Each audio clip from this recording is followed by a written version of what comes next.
Good evening. I'd like to begin by mentioning that there are many people in my life whom I admire. My father, my uncle, my pastor, even my brothers. However, one man whom I deeply admire is my grandfather. My grandfather's been a large part of my life for as long as I can remember. He's always driven me places, to school, to social events, to my friend's house. Even when it was totally out of the way for him, he'd still happily take me places.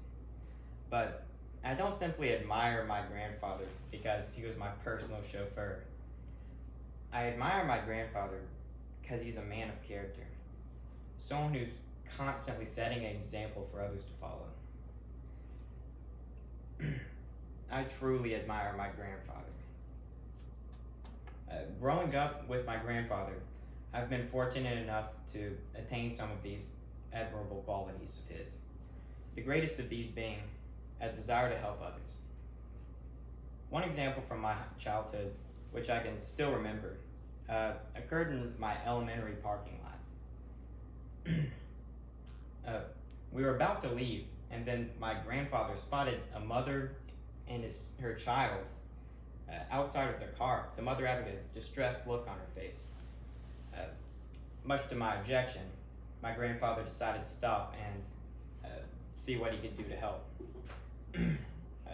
As it looked, they were having car problems. Seeing as he could help them when they were in need, my grandfather stopped what he was doing and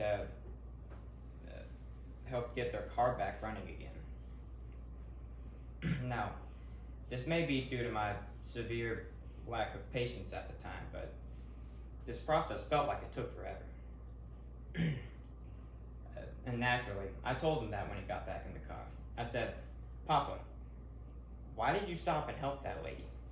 Someone else probably would have stopped and helped her, and we probably could have been home by now." He turned to me and said, "Because it was the right thing to do." Now, I was still quite upset. However, it was times like these that taught me what it means to be selfless and why that's so important.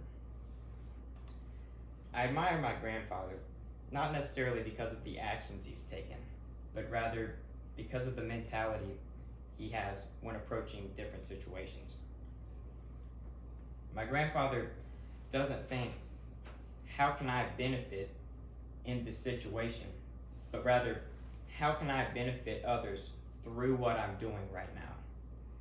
And it's because of this that I admire my grandfather so much.